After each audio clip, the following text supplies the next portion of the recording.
আপনার হৃদয়ের সেই তীব্র দহনকারী যন্ত্রণাটা, সেই দহন যা কোনো বহিরাগত শত্রু দেয়নি, দিয়েছে আপনারই সেই স্বপ্ন যা আপনার হাতে এসেও ধরা দিল না। আপনি সেই পরিকল্পনাটা নিখুঁতভাবে সাজিয়েছিলেন। সেই লক্ষ্য অর্জন করার জন্য আপনি আপনার সমস্ত শক্তি, আপনার সময়, আপনার অশ্রু সব কিছু বিনিয়োগ করেছিলেন। দিনের পর দিন আপনি বিনিদ্র রজনী কাটিয়েছেন, ইস্তেখারা করেছেন, দোয়া করেছেন, কিন্তু শেষ মুহূর্তে সেই ফলাফলটা এলো না যা আপনি চেয়েছিলেন। আপনার সেই পরিকল্পনাটা সম্পূর্ণভাবে ব্যর্থ হয়ে গেল। আপনার সব চেষ্টা বৃথা গেল। সেই চরম হতাশার মুহূর্তে আপনি নিজেকে সেই প্রশ্নটা করেন, কেন এমন হলো? আমার এত চেষ্টা, আমার এত দোয়া, সব কিছুর পরে কেন আল্লাহ আমাকে এটা দিলেন না? আমার পরিকল্পনায় কোথায় ভুল ছিল? আপনি সেই মুহূর্তে অনুভব করেন আপনার সমস্ত প্রচেষ্টা বৃথা গেছে, আর এই ব্যর্থতা আপনার প্রতি আল্লাহর এক চূড়ান্ত অসন্তুষ্টি। আপনার অন্তর হতাশায় ডুবে যায়। কিন্তু আপনি কি সেই আধ্যাত্মিক সত্যটা জানতে প্রস্তুত যা আপনাকে বলবে আপনার সেই ব্যর্থ পরিকল্পনা হলো আপনার প্রতি আল্লাহর সেই চরমতম দয়া? আপনি কি জানেন আপনার সেই সীমিত জ্ঞানের পরিকল্পনার চেয়ে আল্লাহর সেই আল আলিমের পরিকল্পনা বহু গুণে নিখুঁত এবং কল্যাণকর? আপনি কি সেই শক্তিটা জানতে প্রস্তুত যা আপনাকে শেখাবে আপনার সেই হতাশা থেকে বেরিয়ে এসে কিভাবে আল্লাহর ফয়সালায় চূড়ান্ত শান্তি লাভ করা যায়? আপনার সেই অপূর্ণতাই যে আপনার জন্য জান্নাতের পথের দিশা, তা কি আপনি অনুভব করতে প্রস্তুত? আসসালামু আলাইকুম ওয়া রাহমাতুল্লাহ। আজকের কথাগুলো সেই সব হৃদয়ের জন্য যারা তাদের জীবনের সেই অপূর্ণ স্বপ্নের হতাশায় ভুগছেন, যারা ভুলে গেছেন মানুষের পরিকল্পনা ত্রুটিপূর্ণ, কিন্তু আল্লাহর পরিকল্পনা সব সময় নিখুঁত এবং মহৎ। আজ আমরা কথা বলবো আল্লাহর পরিকল্পনা ও মানুষের আকাঙ্ক্ষা নিয়ে। আমরা জানব কেন আল্লাহর কাছে কোনো যদি নেই, আর কিভাবে আপনার সেই অপূর্ণ ইচ্ছাকে আল্লাহর ফয়সালার সন্তুষ্টির মাধ্যমে আপনি আপনার জীবনে চূড়ান্ত শান্তি ও স্থিতি অর্জন করতে পারেন। আপনার ইমানি জীবনকে আরও সমৃদ্ধ করতে চান?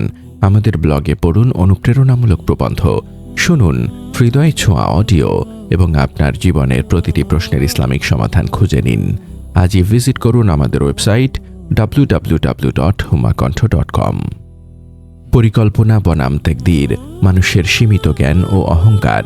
আপনার জীবনে যখন আপনার পরিকল্পনা ব্যর্থ হয়, তখন আপনার হৃদয় সেই চরমতম সত্যের মুখোমুখি হয় যে আপনার জীবনের সব কিছু আপনার নিয়ন্ত্রণে নেই। এই উপলব্ধি ঈমানের সেই মূল ভিত্তি। আপনার সীমিত জ্ঞান ও দূরদৃষ্টি অভাব। আপনি আপনার সেই পরিকল্পনাটা করেন আপনার সেই সীমিত জ্ঞান দিয়ে। আপনি সেই মুহূর্তে আপনার সীমিত লাভ বা ক্ষতি দেখেন। আপনি সেই পরিকল্পনাটা করেন যা আপনার কাছে ভালো মনে হয়। আপনি শুধু আজকের দিন এবং আগামীকালের চিন্তা করেন। কিন্তু আল্লাহ আল আলিম, তিনি আপনার সেই পরিকল্পনার 5 বছর পর, 10 বছর পর এবং আখিরাতের পরিণতি পর্যন্ত দেখেন। আল্লাহ জানেন সেই সাফল্য হয়তো আপনাকে অহংকারী করত বা আপনার দিন থেকে আপনাকে দূরে সরিয়ে দিত। তাকদীরের ভিত্তি ও যদি এর ফাঁদ, আপনার জীবনের সব কিছু সেই লৌহুল মাহফুজে লেখা আছে। আপনার চেষ্টা, আপনার ব্যর্থতা সব কিছুই আল্লাহর জ্ঞানের অংশ। আপনার জীবনের সমস্ত ঘটনা নিয়মের বাইরে যেতে পারে না। শয়তানের ধোঁকা। আপনার ব্যর্থতার মুহূর্তে আপনার যদি আমি এটা করতাম, এই বাক্যটা হলো শয়তানের ফাঁদ যা আপনার ঈমানকে ধ্বংস করে। রাসূল সাল্লাল্লাহু আলাইহি ওয়াসাল্লামের চূড়ান্ত সতর্কবাণী, যদি তোমার কোনো ক্ষতি হয় তখন তুমি কখনোই এ কথা বলো না যে যদি আমি আজ এটা করতাম তবে এমন হতো, বরং তুমি বলো আল্লাহ যা ফয়সালা করেছেন তাই হয়েছে। কারণ যদি শব্দটি শয়তানের কাঁচকে খুলে দেয়। সহিহ মুসলিম 2664। মানুষের পরিকল্পনা। মানুষ শুধু তাদবীর বা ব্যবস্থাপনা করে, কিন্তু চূড়ান্ত ফয়সালা একমাত্র আল্লাহর হাতে। কোরআনের দর্শন, অপছন্দের মধ্যে কল্যাণ ও রহমত। আপনার সেই ব্যর্থ পরিকল্পনা বা সেই অপূর্ণ ইচ্ছা হলো আপনার প্রতি আল্লাহর সেই চরমতম দয়া এবং করুণা। আল্লাহ সেই চরমতম সান্ত্বনাটা কোরআনে দিয়েছেন। আল্লাহর জ্ঞানের ঘোষণা, আল বাকারা আয়াত 216। এই আয়াতটি আপনার জীবনের সেই সমস্ত হতাশার উত্তর। আল্লাহ কোরআনে ঘোষণা করেছেন, আর আশা করা যায় তোমরা এমন কিছুকে অপছন্দ করছো যা তোমাদের জন্য কল্যাণকর, আর হতে পারে তোমরা এমন কিছুকে পছন্দ করছো যা তোমাদের জন্য অকল্যাণকর, আর আল্লাহ জানেন তোমরা জানো না। সূরা আল বাকারা আয়াত 216। আপনার সেই ব্যর্থ পরিকল্পনাটা আপনার কাছে এই মুহূর্তে সবচেয়ে বড় কষ্ট মনে হচ্ছে, কিন্তু আল্লাহ জানেন এই কষ্টটা আপনার জীবনের এক বিশাল বিপদ থেকে আপনাকে রক্ষা করেছে। মুসা ও খিদির আলাইহিসসালামের গল্প। আপাত ক্ষতি। নবী মুসা আলাইহিসসালাম সেই প্রজ্ঞাবান খিদির আলাইহিসসালামের সেই কাজগুলো, নৌকা ছিদ্র করা, বালক হত্যা করা, বুঝতে পারেননি, যা প্রথম দিকে ক্ষতিকর মনে হয়েছিল, কিন্তু শেষ পর্যন্ত জানা গিয়েছিল সেই কাজগুলোর পেছনে এক বিশাল কল্যাণ লুকিয়েছিল। আপনার সেই ব্যর্থ পরিকল্পনাও হলো আপনার সেই জীবনের খিদিরের কাজ। আপাত ক্ষতি আপনার জন্য চূড়ান্ত কল্যাণ নিয়ে আসবে। অপূর্ণতা, রহমত ও কাফফারা। আপনার সেই অপূর্ণ ইচ্ছা হলো আপনার প্রতি আল্লাহর সেই দয়া। সেই বস্তুটি পেলে আপনার যে ক্ষতি হতো তা থেকে আল্লাহ আপনাকে রক্ষা করেছেন। উপরন্তু সেই ব্যর্থতার কারণে আপনার যে কষ্ট হয়েছে তা আপনার গুনাহের কাফফারা হিসেবে আল্লাহর কাছে জমা হচ্ছে। মোকাবেলার কৌশল। রিদা বিল কাদর ও তাওয়াক্কুল। আপনার সেই হতাশা থেকে বেরিয়ে এসে আল্লাহর ফয়সালায় সন্তুষ্ট থাকাটাই হলো আপনার ঈমানের চূড়ান্ত প্রমাণ। আল্লাহর উকিল আল ওয়াকিল। আপনার সেই পরিকল্পনার ভার আল্লাহর হাতে তুলে দিন। আপনার সেই সমস্ত দুশ্চিন্তা আল্লাহর হাতে ছেড়ে দিন।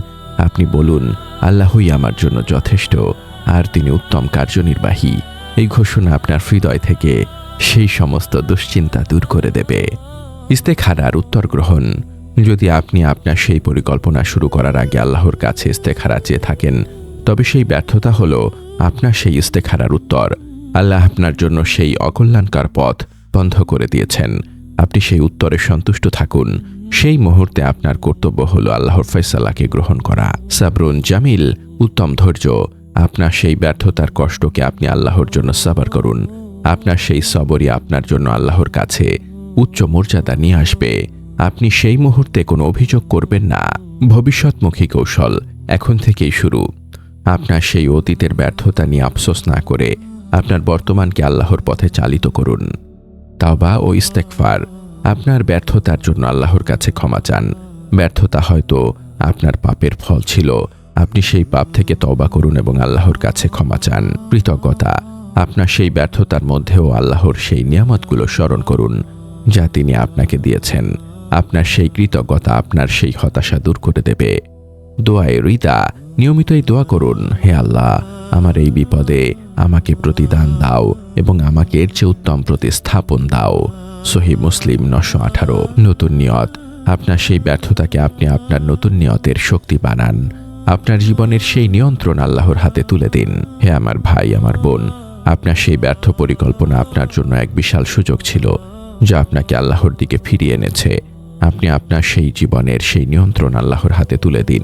হে আল্লাহ, হে আল হাকিম, হে পরম প্রজ্ঞাময়, হে আল ওয়াকিল, হে কার্যনির্বাহী, আমাদের সেই শক্তি দাও যেন আমরা তোমার ফয়সালায় সন্তুষ্টি নিয়ে থাকতে পারি। আমাদের সেই হতাশা থেকে তুমি মুক্তি দাও। আমাদের সমস্ত ব্যর্থতাকে তুমি আমাদের জান্নাতের কারণ বানাও।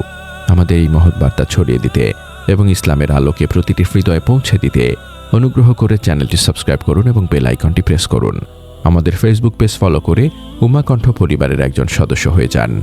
আর আমাদের ইসলামিক ব্লগ ও রিসোর্স পেতে ভিজিট করুন আমাদের ওয়েবসাইট www.ummahkontho.com।